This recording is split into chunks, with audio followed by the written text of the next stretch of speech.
Hello everyone and welcome back to our class for Filmora for Basics for Beginners. And for this lesson, I'm going to show you how you can do editing for audios and add transitions to audios. So let's go ahead and get started. So I have opened up a untitled project over here, a new project. Now, in order for us to edit an audio, I'm going to go ahead and first import an audio. So I went to audio over here. You can find all the resources here for Filmora underneath audios over here.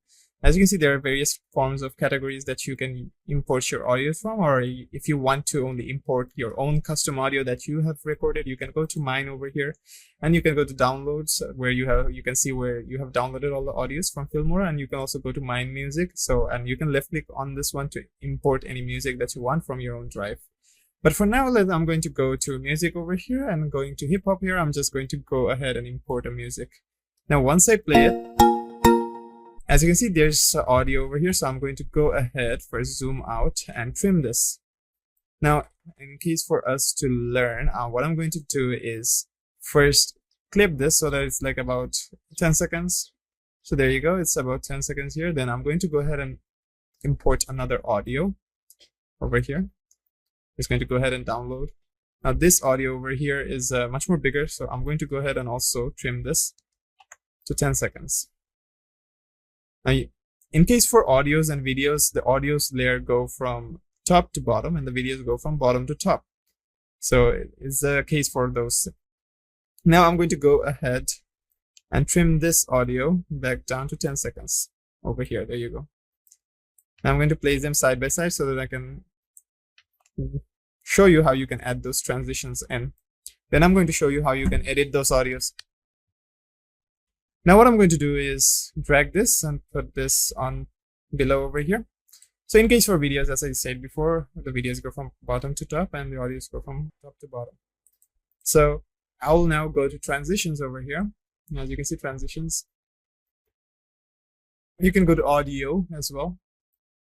Or transitions, audio transitions, yes. Now you have audio transitions over here, as you can see. Now you have very few audio transitions here. You have constant gain, constant power, exponential fade, logarithmic fade. So I'm going to go ahead, place my marker over here and play it. As you can see, there's a gap in there, so it's very noticeable for your ears to hear. So I'm going to play it so that you can hear it much more clearly.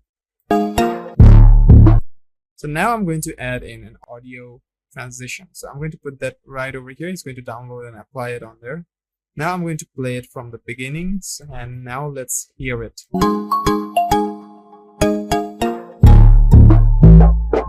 As you see, it transitioned very smoothly between those two.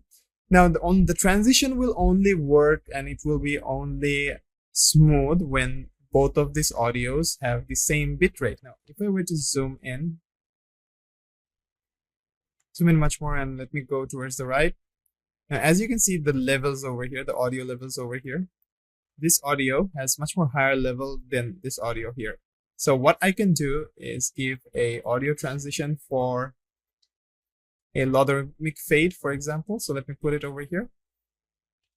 Now I'll just zoom out so that you can hear it and see how it is like.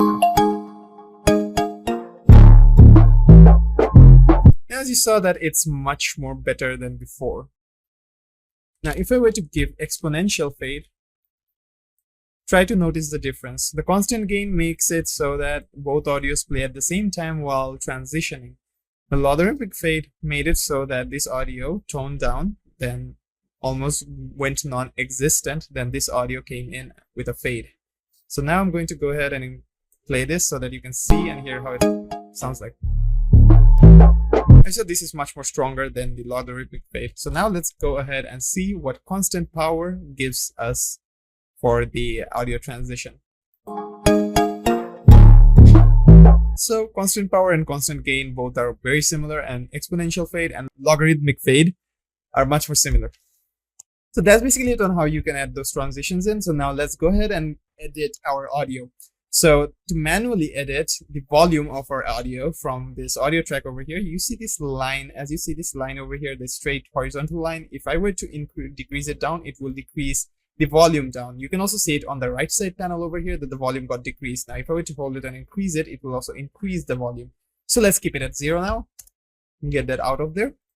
Now, on the right side here, audio, you'll see all the tools and utilities you can do to make sure that you have the perfect audio over here. So you have sound balance over here, left or right. So you can make it so that the audience of whom you are trying to give this audio file to, or give any kind of work which has audio to, you can make it so that they can hear it from the left side or the right side if they're using a headphone.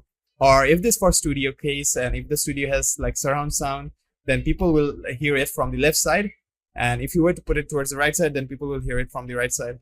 Now you have the fade in, the fade out. So if I were to like do fade in, it will give a fade into the audio. And if I were to give a fade out, it will give a fade out to the audio, as you can see here on the right side.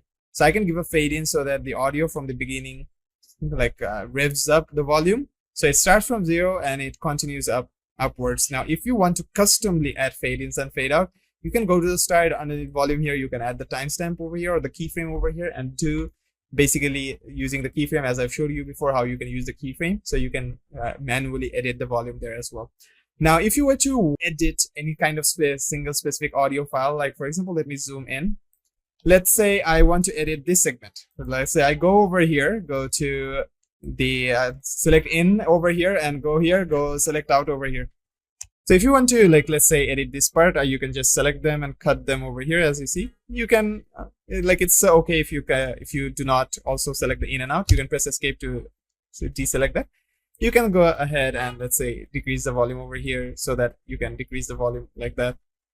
So it's completely up to you on how you can create your own or edit your own audio over here. You can increase or decrease your volume. Then you have a denoise, where you can denoise any kind of background noise if you have. You can deverb it, you can hum removal. So if there's like any kind of humming kind of sound in the background, you can go ahead and remove that from as well. Then you can also remove any kind of hiss type sound, like, or snaky type of skinning kind of sound that you might hear. An example would be cricket noise during the nighttime, right? So it's basically for those kind of noise. So Filmora's audio system here will recognize the humming kind of sound, the hiss kind of sound, and it will reduce them depending on how you have activated and how much power you have given here for them to remove. So that's basically it on how you can go ahead, add transitions between audio, increase the volume, decrease the volume, add some audio mixtures, and change the options. You also have equalizer here, so you can have some presets here as well. So that's basically it. It's very simple forwarded. You can go ahead and tweak them as you like. You can go ahead and use them to your own, experiment on their own, because there's no specific audio like preset. Like, you can give any kind of preset over here. But if you want to create something very custom, something very unique, then you have to fiddle around with these settings and see which settings works best with your project. And I'll be ending the lesson over here right now, and I'll be seeing you guys in our next lesson.